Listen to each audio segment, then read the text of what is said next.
if you own a vehicle with a Bosch CP4 fuel pump, please watch this video.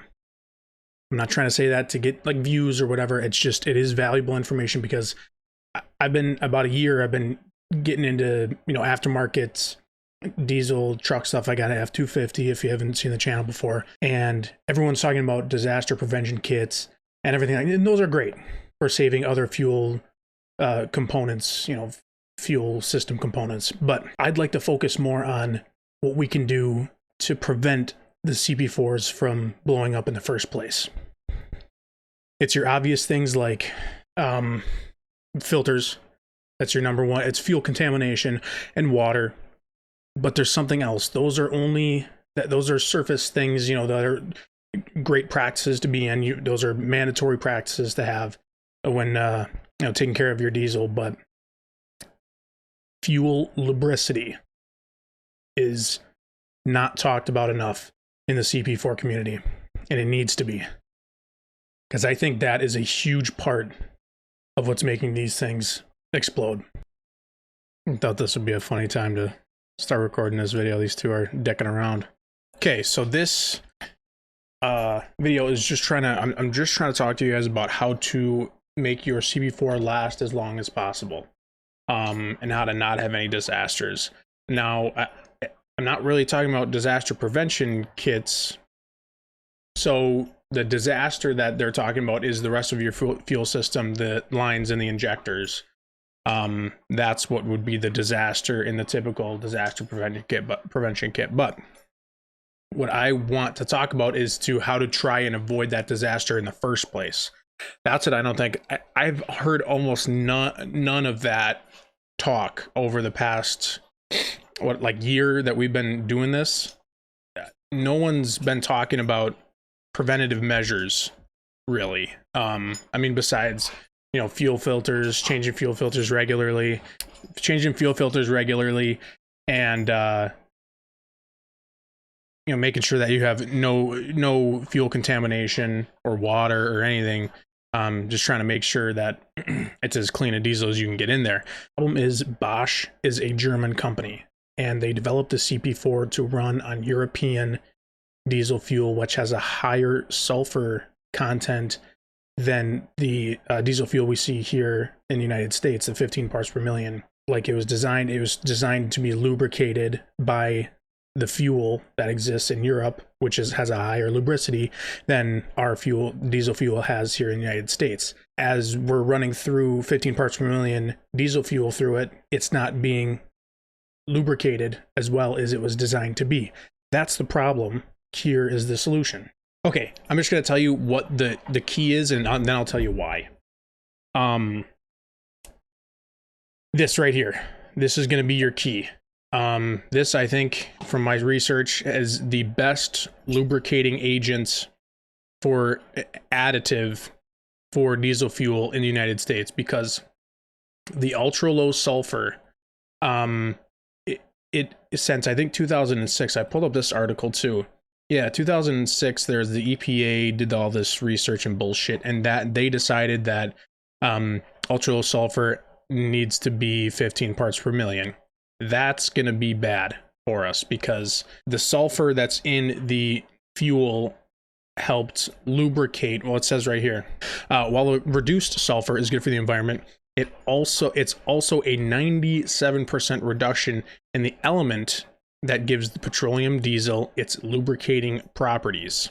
So we need to diagnose that right there. Refineries are taking out all of the sulfur that we need to lubricate our fuel pumps and our injectors and stuff, but in this case, most commonly the fuel pumps. That, I think, is the bigger question. How do we get that back? Here we are. This is for lubricity extreme. I mean, I've heard a ton of good things about Hot Shots, you know, as a company, I guess, and their additives seem like one of the most reputable.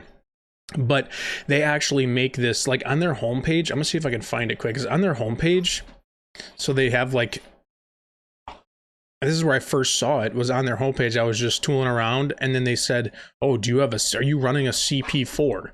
Oh, they don't have it, I guess. Maybe it's somewhere else. Anyway, they said, do you have a CP4?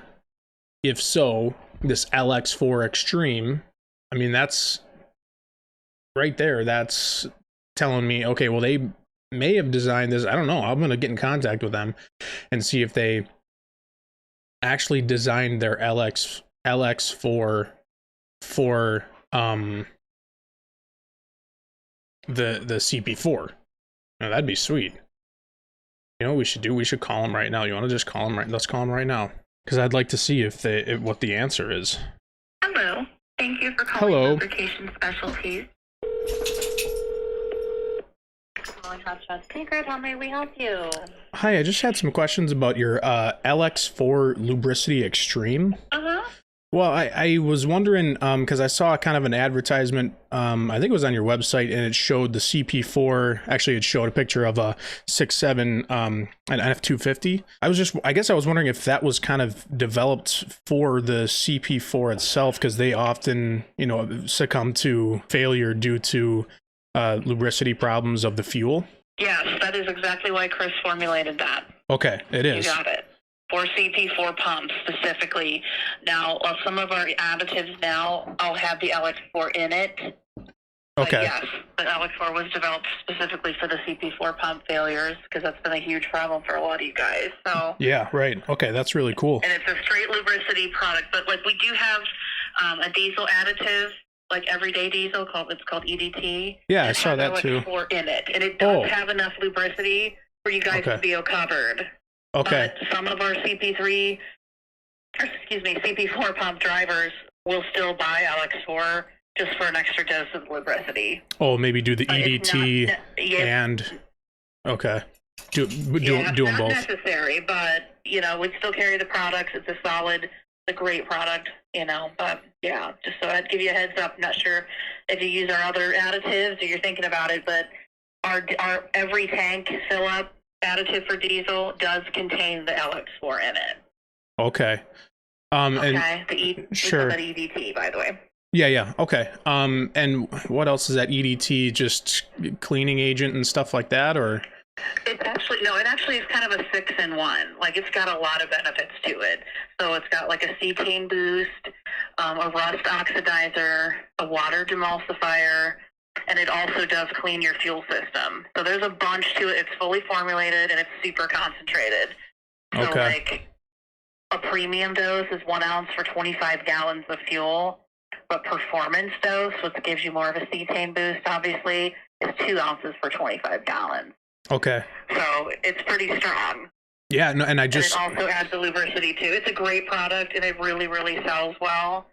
And we sell even 4-ounce bottles that you can keep around, like in your vehicle. You know what I mean? Yeah. So, I was on your website. I pulled up the EDT here, and I see right on the label LX4 additive in there. So awesome. That's really cool. Yeah, it's a great product, and it sells really, really well. And I'm not sure what climate you're in, but our winter anti-gel is basically our everyday diesel treatment with the anti-gelling component. Okay, yeah, I'm up in Wisconsin. A lot of our drivers will switch over to, sorry for the acronyms, we call it DWAG, the winter anti-gel in the cold months, and then they'll start adding EDT when it's the warmer months. So. Sure, okay. Cool, great information. I appreciate your time.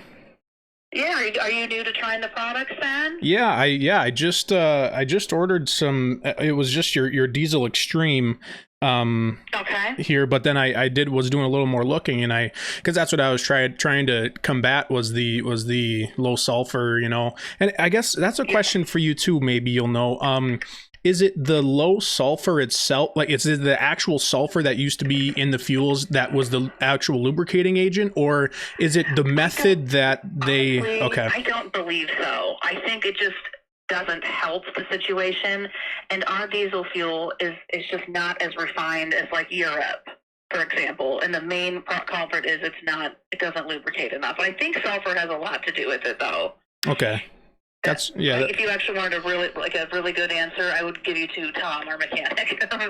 But honestly, the sulfur is the biggest cause of the problem. And so then when they take that out of the fuel, that's what's causing a lot of these issues.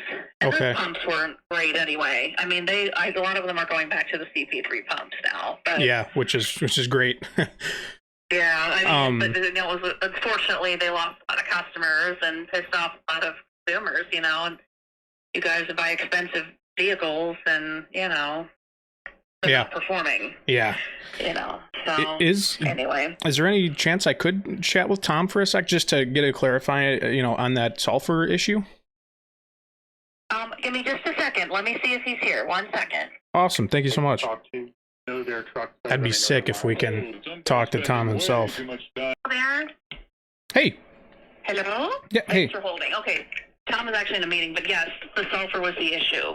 Okay. Because it caused there's environmental issues, so they started removing it from the gas itself, and then that provided lubricity to the fuel. The diesel. So okay. That's the issue, and then LX4 was the solution. Gotcha. Okay. Thank you so much.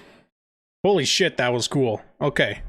So yeah, it was the sulfur, and we heard it right from them. That this EDT LX4, it has it right in there. They developed that LX4 directly for our purposes. So I think that is going to be the key right here. This is going to be the key to not, fuel filters still, you know, not having any contamination, but to making them last long, we got to get them lubricated. So that, I think, was a really cool impromptu, you know, so you don't end up like this. Lubricate that bitch with some LX4, you know. It's not like they knew I was calling or anything either. That's kind of cool though. Nice customer service over there. So lubricate your fuel, please.